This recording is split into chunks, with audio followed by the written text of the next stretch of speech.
ଏବେ ଆମେ ଚାଲିଲୁ ଚିପିଲିମା ମା ଘଣ୍ଟେଶ୍ୱରୀ ମନ୍ଦିରକୁ। ଦେଖନ୍ତୁ କେତେ ପାଣି। ହୀରାକୁଦ ଡ୍ୟାମ୍ ଖୋଲିଥିବାରୁ ପାଣି ବହୁତ ସ୍ପିଡ଼ରେ ଆସୁଛି। ବର୍ଷା ମଧ୍ୟ ଧୀରେ ଧୀରେ ଝିପିଝିପି ବର୍ଷା ମଧ୍ୟ ଷ୍ଟାର୍ଟ ହେଇଗଲାଣି।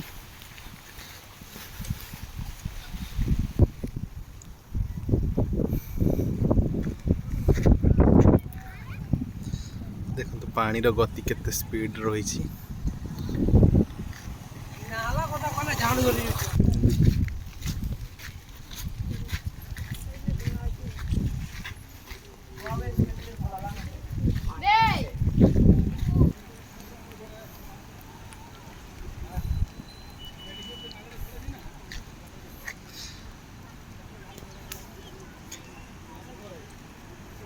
ମହାନଦୀରେ ଘାସ ମାନେ କେତେ ସୁନ୍ଦର ଭାବରେ ଘୁରୁଛନ୍ତି।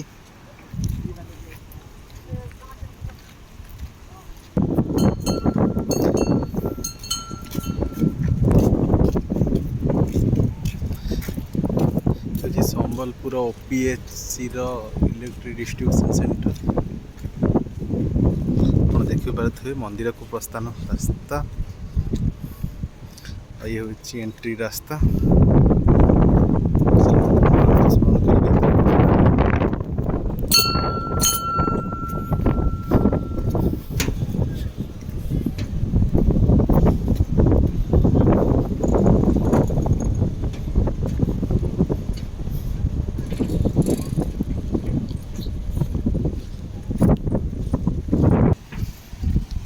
ବ୍ୟାରିକେଡ୍ ମଧ୍ୟରେ ଆମେ ପ୍ରବେଶ କରୁଛୁ ଏବେ ମା ଘଣ୍ଟେଶ୍ୱରୀ ଧାମକୁ।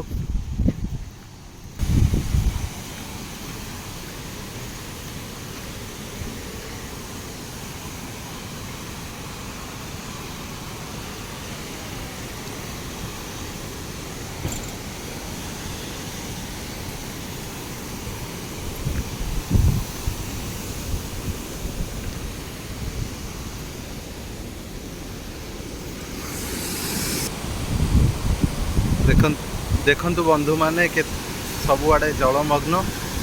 ମହାନଦୀ ଚାରିଆଡ଼େ ଘେରି ରହିଛି।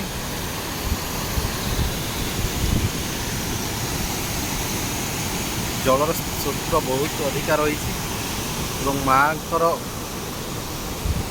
ପତାକା ମଧ୍ୟ ଦେଖାଗଲାଣି।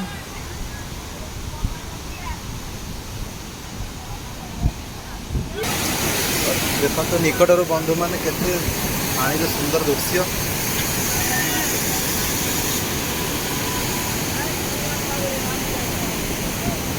ଦୁଇ ପାର୍ଶ୍ୱରେ ଜଳ, ଆମେ ମଝିରେ ଯାଉଛୁ। ଆପଣ ଦେଖିପାରୁଥିବେ କେତେ ସୌନ୍ଦର୍ଯ୍ୟ ଦୃଶ୍ୟ।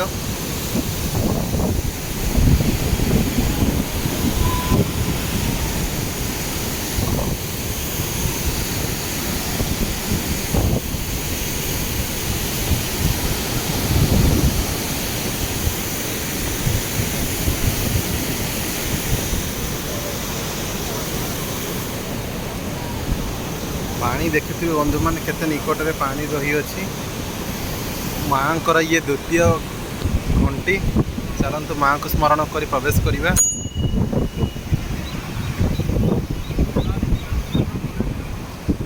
ଦୁଇ ପାର୍ଶ୍ୱରେ ଲୁହାର ବ୍ୟାରିକେଡ୍ ଅଛି।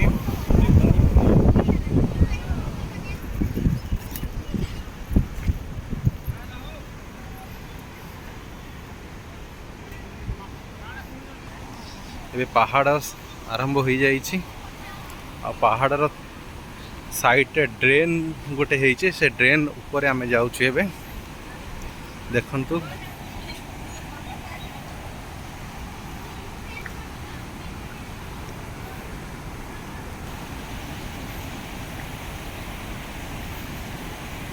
ସବୁଆଡ଼େ ଦେଖନ୍ତୁ ଜଳମଗ୍ନ। ପାଣିର ସ୍ରୋତ ବହୁତ ଅତ୍ୟଧିକ ମାତ୍ରାରେ ରହିଛି।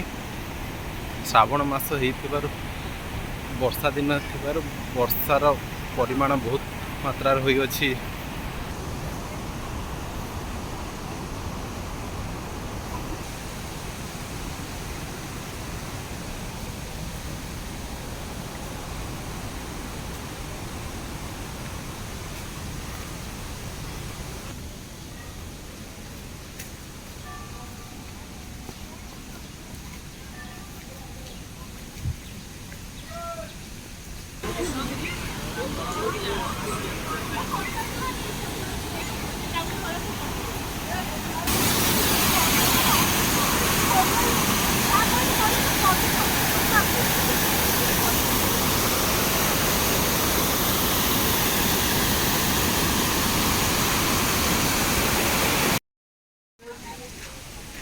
सब पूजा सामग्री दुकान माँ सब ये यात्रा आरंभ है।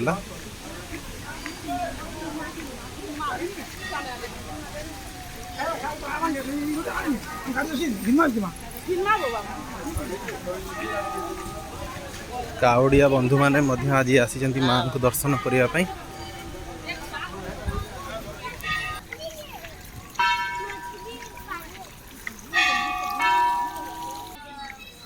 जंगल कुकुड़ा बुलूं देखिपे बंधु मैंने।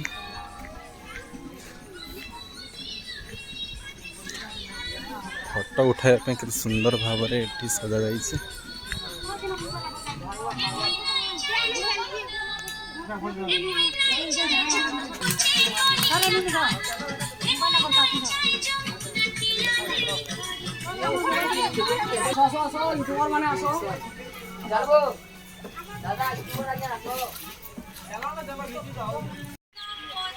माँ मंदिर को प्रवेश द्वारा